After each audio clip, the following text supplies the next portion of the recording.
I often wonder, when you click on my videos and you see the title, what comes to your mind?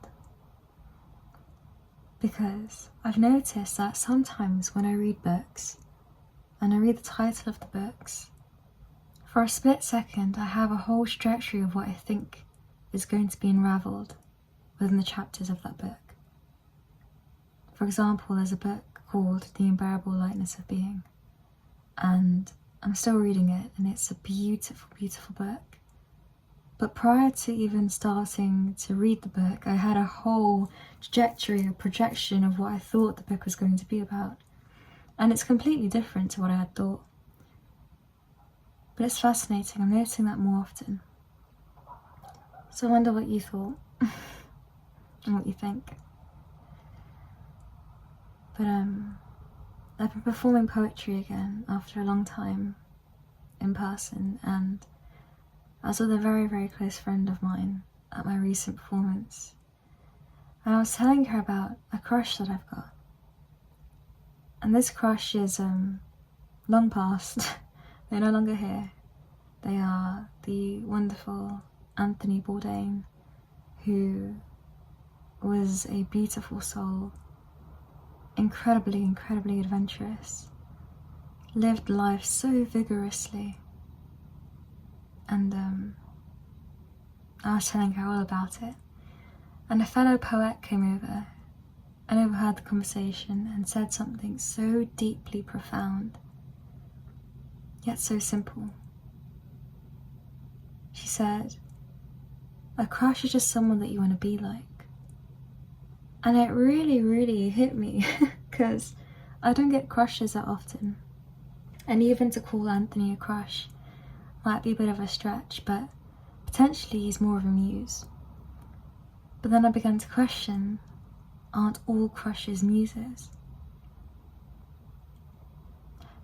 There's attributes to Anthony that really speak to me.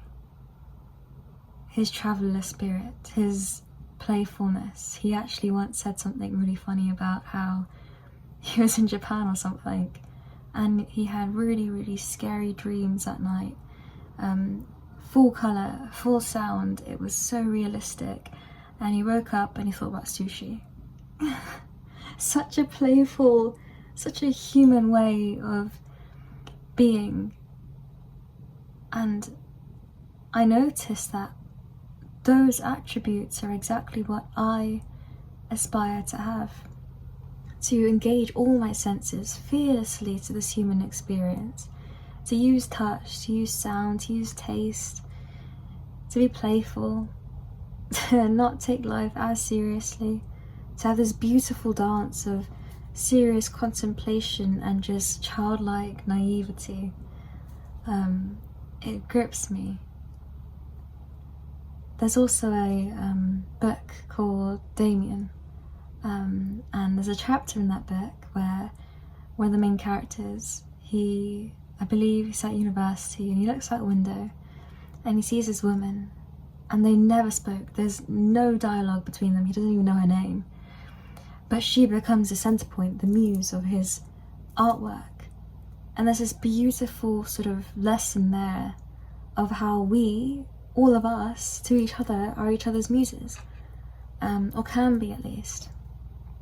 Because a crush, what they are, is they are the actualization of those parts that lay dormant inside of you, in the physical, in front of you. They are the sorted out puzzle of what you aspire to be.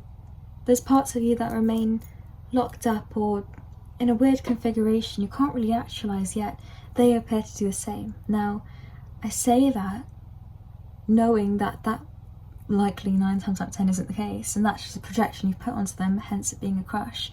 Crush is the absence of data, right? But it's fascinating when you engage with life that way. It's almost like the titles of my videos or of a book. For a split second, that's a whole puzzle piece. The wisdom that you know innately inside of you flashes in front of you. And then you engage with it and it reveals something else, something very beautiful. In its own right, in its own way. Very interesting, I've noticed that there's been a few instances where my camera cuts off. midway. So I'll just wrap it up and say that there is a beautiful fascination within all of us. We are all mirrors, part of the same thing. There's a book that I'm reading at the moment, I've forgotten the name, but it's by David Bourne, or Bourne. It's here. Oh! It's a fascinating book. And we're all just interconnected. We're all each other's muses. We're all each other's inspiration. And it's fascinating. It's fascinating when you see it from that perspective, because it takes away any need for control. But yeah. Good night, everyone.